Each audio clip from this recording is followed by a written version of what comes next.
जिजाऊ विद्यालयाच्या माध्यमातून आज अंबेजोगाई शहरामध्ये दयानंद नोंडाळे यांनी एक चांगली सुंदर अशी शाळा त्या ठिकाणी सुरू केली आणि या शाळेला फक्त शाळेचंच रूप न देता ही शाळा एक संस्कार केंद्र झाले पाहिजे।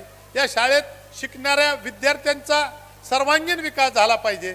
या विद्यार्थ्यांना नुसतं शिक्षणच नाही तर त्याच्या अंगातील जे सुप्त गुण आहेत त्यांना वाव देण्यासाठी मग त्या ठिकाणी क्रीडा क्षेत्रात असेल, सांस्कृतिक क्षेत्रात असेल किंवा अन्य क्षेत्रामध्ये त्यांच्या गुणांना एक चांगलं व्यासपीठ मिळवून द्यायचं, त्यांना गुणांना एक चांगला संस्कार द्यायचा, या पद्धतीचं काम या ठिकाणी ॲडव्होकेट दयानंद नोंडाळ आणि मुख्याध्यापिका मोहिनीताईच्या माध्यमातून होत आहे। आपण आत्ता पाहिलं की वेगवेगळ्या विभागात वेगवेगळ्या शिक्षकांना त्या ठिकाणी त्यांनी सामावून घेऊन त्यांच्यावर जबाबदारी देऊन विद्यार्थ्यांना एक चांगल्या पद्धतीनं या ठिकाणी सुप्त गुणांना वाव देण्यासाठी, त्यांना तयार करण्यासाठी, त्यांची तयारी करून देण्यासाठी वेगवेगळ्या विभागाच्या माध्यमातून ते या ठिकाणी प्रयत्न करतायत।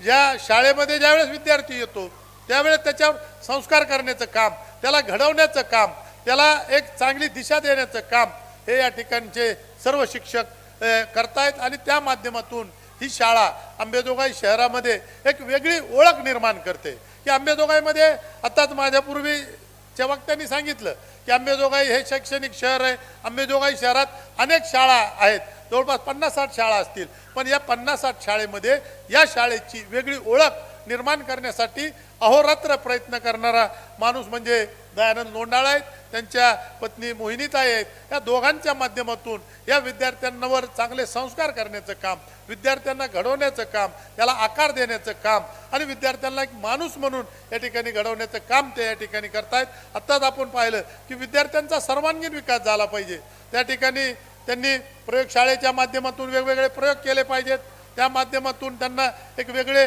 नवनवीन शोध आणि संशोधन करता आले पाहिजेत। त्याचबरोबर सांस्कृतिक कार्यक्रमाच्या माध्यमातून असेल, वेगवेगळ्या जयंत्या साजऱ्या करण्याच्या माध्यमातून असेल, म्हणजे वेगवेगळ्या त्यांच्यावर संस्कार करण्याचं काम, त्यांच्या अंगातील गुणांना वाव देण्याचं काम या शाळेच्या माध्यमातून होतं आहे आणि ती आज गरज आहे। नुसते शाळा म्हणजे त्या ठिकाणी येऊन शिक्षण घेऊन जायचं नाही, तर त्या ठिकाणी विद्यार्थ्याच्या अंगात जे गुण आहेत त्यांना एक चांगल्या पद्धतीचं व्यासपीठ मिळवून देण्याचं काम या ठिकाणी ही शाळा करते।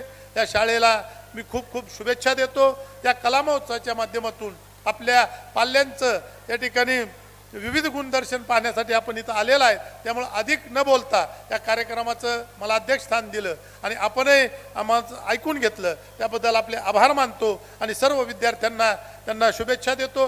जे विद्यार्थी या ठिकाणी यशस्वी झाले, ज्यांनी पुरस्कार किंवा बक्षीस मिळवलं त्यांचं अभिनंदन करतो आणि राहिलेल्यांनी पुढच्या वेळेस पुन्हा स्टेजवर येऊन बक्षीस मिळवावं अशा पद्धतीचा प्रयत्न करावा अशी या ठिकाणी आपल्याला शुभेच्छा देतो आणि थांबतो।